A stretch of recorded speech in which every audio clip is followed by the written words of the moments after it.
அந்த ஊர்ல இருந்தவங்களாம். இது தலைநகர் கம்பன் கழகம்ன்றதுனால 2 தலைநகர்களை பத்தி பேச ஆரம்பிச்சிருக்கிறோம்.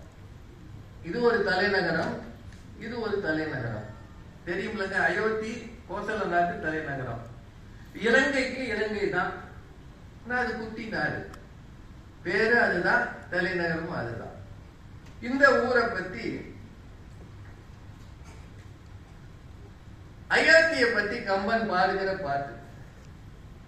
நீங்க எல்லாரும் அயோத்தி கம்பராமாயணம் வாங்கணும் அப்படின்றத நான் எல்லா ஊர்லயும் சொல்றேன். நேற்று கூட கடலூர்ல சொன்னேன்.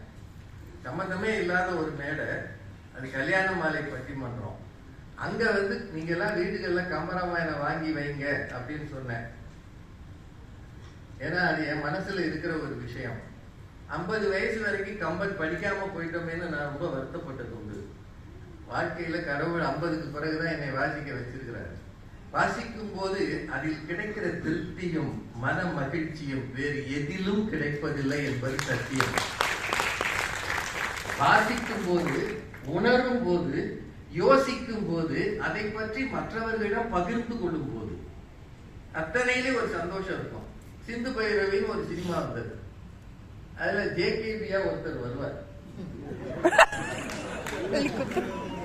அவர் அந்த கச்சேரி முடிஞ்ச பிறகு இந்த கலைஞர்களோட போய் இசையை பத்தி பேசணும்னு போவார். அது கூட சீட்டு விளையாடிட்டு இருப்போம். நீங்க எல்லாம் இந்த வேலையில இருக்கீங்களா, நான் இசையை பத்தி உங்ககிட்ட பேசலாம்னு நினைச்சு வந்தேன் அப்படின்னு திரும்பி போயிடுவாரு.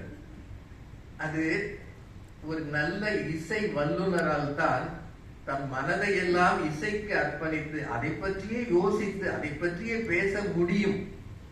இலக்கியமும் அப்படித்தான்.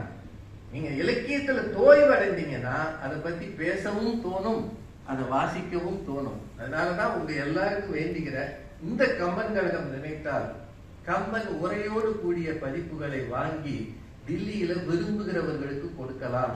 கொடுத்தால் உங்கள் வீடுகள் அகலை பெறும். கோவை கம்பன் அறநிலை பதிப்பு LCBHல இருக்கு. இன்னும் சொல்லணும்னா டாக்டர் ஊவேசா பதிப்பு இப்ப வந்திருக்கு. எல்லாம் மொத்தமா பேசினா கொஞ்சம் குறைஞ்ச விலையில கிடைக்கும். ஊவேசா